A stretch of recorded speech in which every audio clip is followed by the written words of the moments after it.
In this video, let us solve some examples based on all the properties of whole numbers that we have studied. Okay, the first example says, find the value of the following using suitable property. The first example under that is, you have to add 837 plus 208 plus 363. Now if you just added this in the same order, you will still get the same answer. But it said you have to use a suitable property. Now you look at this carefully. Now you know some of the properties are distributive property, associative property and commutative property. So you have to use one of these properties to solve this example. So when you have something like this, you look at all the numbers. Okay. Now adding any of these numbers should give you 0 either in the units place, tens. In the units place, you see adding any of these numbers doesn't give 0 in the units place. If I add 7, look at the units place of this number and this number. What this is 7 here and this is 8. When I add this, I'll get 15, correct? So I don't get 0. What about if I take 208 and 363? Units place is 8, units place is 3. When I add these two, I get 11. So I don't get 0, correct? Let us take 837 and 363. Units place is 7 here and units place is 3 here. So 7 plus 3 gives me 10. So I get 0 in the answer, correct? When I add the numbers in the units place. So when you have something like this, when you take or group the numbers in this way, the calculations or your solving of the sum becomes easy. So what I will do here is, I will shift the term from here to this side. So I'll get 837, I'll bring it here. So 837 plus 363 plus 208. Now I said why I can do this, because I can add numbers in any order. So which is that property which tells you can add numbers in any order? It is the commutative property. So with the help of commutative property, I shift this number here. Okay. So I get this number here and I'll write this number as it is. So this is your first step. Next step, I want to add these two numbers first and then add the third number. So I will group these two numbers first. What is this property called? This property of grouping numbers together is called associative property. So I associate these two numbers together. Now when I add 837 and 363, I get 1200. Okay. So I get 1200 plus 208. So on adding this, I get this answer as 1408. So here I have used commutative and associative property to solve this problem. Now let us take another example. Here you have to multiply 2 multiplied by 1768 multiplied by 50. Again you see which property can be used. Same thing we are going to do here. We'll see whether we can get 0 in the units place when we multiply. The number here is 2. So 2 is the number in the units place. Look at this number, it is 2. 8, correct, in the units place. 2 multiplied by 8 gives you 16. So you don't get 0. So we will not group these numbers together. Now what about 2 and 50? The number in the units place is 0 here. So 2 multiplied by 0 will give me 0, correct? So I will group these two numbers together. So now this number is here. I will bring this number here. So I'll get 2 multiplied by 50 multiplied by 1768.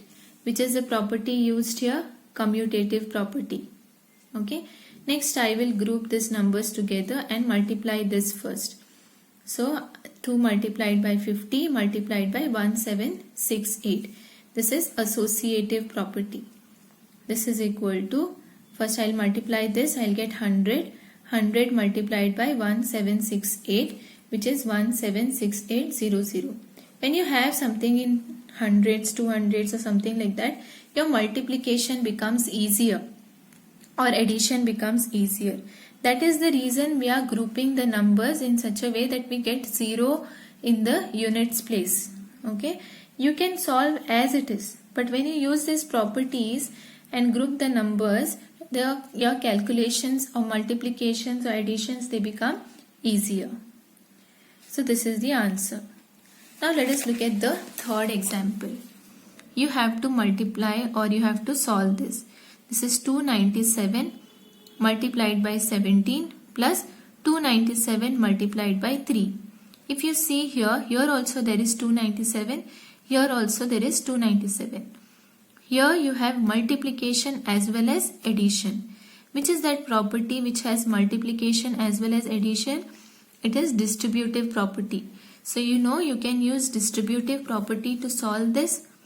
Okay, so distributive property, if you take this as A, then this is your A multiplied by, say this is B, plus this is again 297. 297 is A, correct?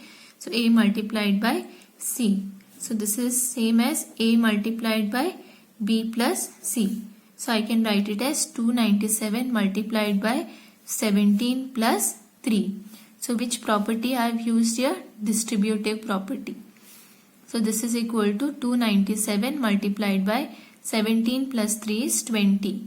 So this is equal to 5940. Now let us look at another type of example. Find the value of the following using distributivity.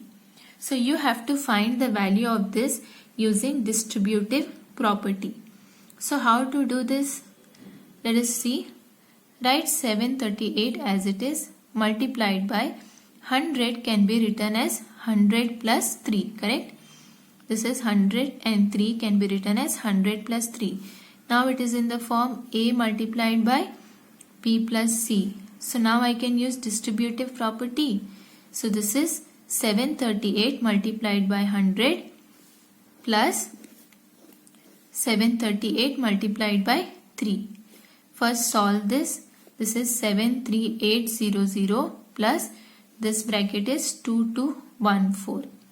And on addition I get 76014. So we have used distributive property to find the answer to this. This is the second type of example. Let us look at the third type of example. Okay, this is a word problem which you have. In this it says a taxi driver filled his car petrol tank with 40 liters of petrol on Monday. The next day he filled the tank with 50 liters of petrol. If the petrol costs 44 rupees per liter, how much did he spend in all on petrol? Okay, so it says that the taxi driver filled his tank with petrol. How much of petrol did he fill? 40 liters of petrol on Monday. So on Monday he filled 40 liters. On the next day he filled the tank with 50 liters of petrol. Okay, and it says if 1 liter of petrol costs 44 rupees, then how much money did he spend to fill his tank? On both the days you have to consider and tell how much money did he spend on petrol. So let us write down. The amount of petrol filled on Monday was 40 liters. Okay. Now what is the cost of 1 liter petrol? Cost of 1 liter of petrol is 44 rupees. Then what will be the cost of 40 liters? If 1 liter is 44 rupees, then 40 liters will be 40 multiplied by 44.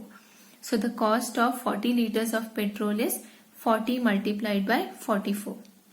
Next he filled. Amount of petrol filled the next day is 50 liters, correct?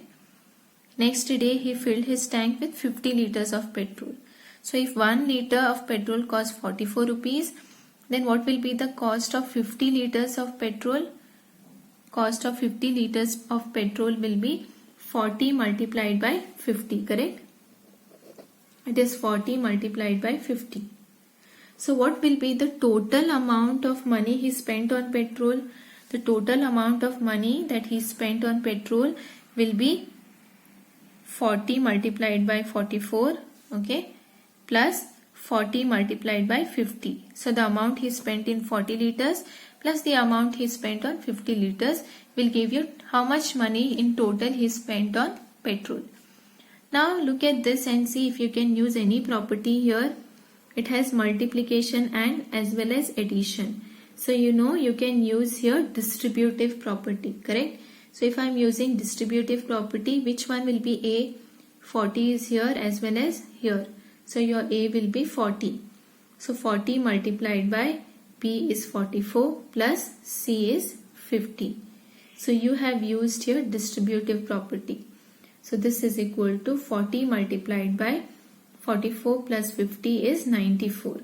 Okay. So this is equal to 40 multiplied by 94 and the amount is 3760. So at the end, so you can write he spent 3760 rupees on petrol. So this is how we are using your properties of whole numbers to solve problems. Here to make your multiplications or additions easier and also to solve word problems.